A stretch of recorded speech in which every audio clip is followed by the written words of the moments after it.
ನನಗೇನು ಅನ್ನಿಸ್ತಿದೆ ಅಂತ ಅಂದರೆ ಬಹುಶಃ ಇದುವರೆಗೂ ನನ್ನ ಜೀವನದಲ್ಲಿ ಇಂಥ ಸನ್ನಿವೇಶ ಅವರಿಗೆ ಬಂದಿರಲಿಲ್ಲ. ಎಂತೆಂಥ ಸಂದರ್ಭಗಳು ಸಾರ್ವಜನಿಕವಾಗಿ ನನಗೆ ಬಂದಿದೆ 60 ವರ್ಷದ ಬದುಕಿನ ಸಾರ್ವಜನಿಕ ಜೀವನದಲ್ಲಿ. ಆದರೆ ನನ್ನ ಬಂಧುಗಳಲ್ಲ, ಬಳಗವಲ್ಲ, ಅಥವಾ ಯಾವುದೇ ಉತ್ತರಾಧಿಕಾರಿಗಳಲ್ಲ, ಕೇವಲ ಸ್ನೇಹಿತರು, ಹಿತೈಷಿಗಳು, ಅಭಿಮಾನಿಗಳು, ನನ್ನ ಗ್ರಂಥಗಳ ಓದುಗರು ಆಗಿರುವಂಥ ಸಾಹಿತ್ಯ ಪ್ರೇಮಿಗಳು ತಾವಾಗಿ ಬಂದು ಸ್ವಯಂ ಪ್ರೇರಣೆಯಿಂದ ಇಂಥ ಅಭಿನಂದನಾ ಕಾರ್ಯಕ್ರಮ ಮಾಡ್ತೀವಿ ಅಂತ ಹೇಳಿದಾಗ ನನಗೆ ಆಶ್ಚರ್ಯವಾಯಿತು, ದಿಗ್ಭ್ರಮೆಯೂ ಆಯಿತು. ಒಂದು ರೀತಿ ನಾನು ನಂಬೋಕ್ಕೆ ಸಾಧ್ಯವಾಗಲಿಲ್ಲ. ಇವ್ರಿಗೆ ಯಾಕೆ ಹೀಗೆ ಅನ್ನಿಸ್ತು ಅಂತ ನನಗೆ ಇವತ್ತಿಗೂ ಅರ್ಥವಾಗಿಲ್ಲ. ಮತ್ತು ಅವರಿಂದ ನನಗೇನಾಗಬೇಕು ಅಥವಾ ನನ್ನಿಂದ ಅವ್ರಿಗೇನಾಗಬೇಕು ಅಂದರೆ ಏನೂ ಇಲ್ಲ.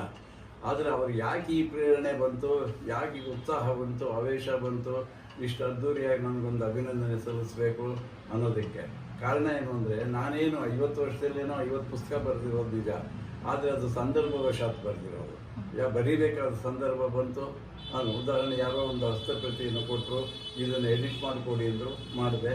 ಇನ್ಯಾವುದೋ ಒಂದು ಪುಸ್ತಕವನ್ನು ಬರ್ಕೊಡಿ. ಇಷ್ಟು ಸಾಂದರ್ಭಿಕ ಸಾಹಿತ್ಯ. ನನಗಿಂತ ಚೆನ್ನಾಗಿ ಬೇಕಾದಷ್ಟು ಸಂಖ್ಯೆ ಒಳಗೆ ಗುಣದಲ್ಲಿ ಪುಸ್ತಕಗಳು ಬರೆದ ಸಾಹಿತಿಗಳು, ವಿದ್ವಾಂಸರು, ಕಲಾವಿದರು ಬೇಕಾಷ್ಟು ಜನ ಇದ್ದಾರೆ. ಅದನ್ನು ನೋಡಿದ್ರೆ ನನಗೆ ಯಾಕೆ ಇವರು ಇಂಥ ಸನ್ಮಾನ ಮಾಡ್ತಿದ್ದಾರೆ ಅನ್ನೋದು ಇವತ್ತಿಗೂ ನನಗೆ ವಿಸ್ಮಯ. ಆದರೆ ಅವರೆಲ್ಲರ ಅಂತರಂಗದ ಪ್ರೀತಿ, ಅಭಿಮಾನ, ಆಸಕ್ತಿ ಇಷ್ಟಿದೆ ಅನ್ನೋದು ಗೊತ್ತಾಗಿ ನನಗೆ ನಿಜಕ್ಕೂ ದಿಗ್ಭ್ರಮೆ ಆಗಿದೆ. ಅದಕ್ಕೆ ಕಾರಣ ಏನು ಅಂತಾನೆ ತಿಳಿತಿಲ್ಲ.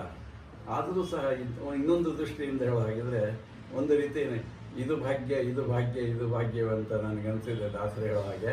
ಯಾಕೆಂದರೆ ಇದು ಇಷ್ಟೊಂದು ಜನಗಳಿಗೆ ವಿಶ್ವಾಸ, ಪ್ರೀತಿ, ಅಭಿಮಾನ ಮೂಡುವ ಹಾಗೆ ನಾನು ನಡ್ಕೊಂಡಿದ್ದೀನಿ, ಬರವಣಿಗೆ ಮಾಡಿದ್ದೀನಿ, ಭಾಷಣಗಳು ಮಾಡಿದ್ದೀನಿ ಅನ್ನೋದು ನನಗೆ ಅಚ್ಚರಿ ತಂದ ಸಂಗತಿ ಆಗಿದೆ. ದಿಗ್ಭ್ರಮೆ ಅಂತೂ ನೀವು ಪಡಬೇಕಾಗೇ ಇಲ್ಲ ಸರ್. ಇದು ಯಾವತ್ತೋ ಆಗಬೇಕಾಗಿತ್ತು.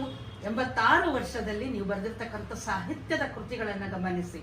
ನೀವೇನು ಒಂದು 34 ವರ್ಷ ವಿದ್ಯಾರ್ಥಿಗಳಿಗೆ ನೀವು ಸಾಹಿತ್ಯವನ್ನ ನೀವು ಬೋಧನೆ ಮಾಡಿದಿರೋ. ಈ ಎಲ್ಲದರ ಹಿನ್ನೆಲೆಯಲ್ಲಿ ನಿಮ್ಮ ಪುಸ್ತಕಕ್ಕೆ ಸಾಹಿತ್ಯ ಪರಿಚಾರಕ ಅಂತಕ್ಕಂಥ ಶೀರ್ಷಿಕೆಯನ್ನ ಕೊಟ್ಟಿದ್ದೀವಿ. ಇದು ನಿಮಗೆ ಖುಷಿ ತರುವಂತಹ ವಿಷಯವೇ ಸರ್? ನಿಜ. ಸಾಹಿತ್ಯ ಪರಿಚಾರಕ ಅನ್ನೋದು ನನಗೆ ಬಹಳ ಪ್ರಿಯವಾದಂಥ ಒಂದು ಶೀರ್ಷಿಕೆ, ಒಂದು ಪ್ರಶಸ್ತಿ ಅಂತಂದರೆ ತಪ್ಪಲ್ಲ. ಕಾರಣ ಏನು ಅಂದರೆ, ಸಾಹಿತ್ಯ ಪರಿಚಾರಕ ಅನ್ನೋ ಒಂದು ಪ್ರಶಸ್ತಿಯನ್ನು, ಬಿರುದನ್ನು ಅಥವಾ ಒಂದು ಶೀರ್ಷಿಕೆಯನ್ನು ಮೆಚ್ಚಿಕೊಂಡವರು, ಅದನ್ನು ಹೇಳಿಕೊಂಡವರು ಜಿ.ಪಿ. ರಾಜರತ್ನಂ ಅವರು. ಯಾಕೆ ಅಂದರೆ ಅವರು ಕೇವಲ ಆ ಮಾತಿಗೆ ಸಾರ್ಥಕವಾದಂಥ ಅರ್ಥವನ್ನು ತಂದಂಥವರು. ಅವ್ರ ಜೀವನದುದ್ದಕ್ಕೂ ಸಾಹಿತ್ಯ ಪರಿಚಾರಿಕೆ ಮಾಡಿದವರು. ಅವರು ಸಾಹಿತ್ಯ ನಿರ್ಮಾಣ ಮಾಡಿದ್ದಾರೆ, ಸಾಹಿತ್ಯದ ಇತಿಹಾಸವನ್ನು ನಿರ್ಮಾಣ ಮಾಡಿದ್ದಾರೆ. ಆದರ್ಶ ಶಿಕ್ಷಕರು ಅಂದರೆ ಅವರಂಥವ್ರು ಇನ್ನೊಬ್ಬರಿಲ್ಲ. ಅಷ್ಟಾದರೂ ಅವರು ನಾನು ಸಾಹಿತ್ಯ ಪರಿಚಾರಕ ಅಂತ ವಿನಮ್ರತೆಯಿಂದ ಹೇಳ್ಕೊಳ್ತಾ ಇದ್ದರು.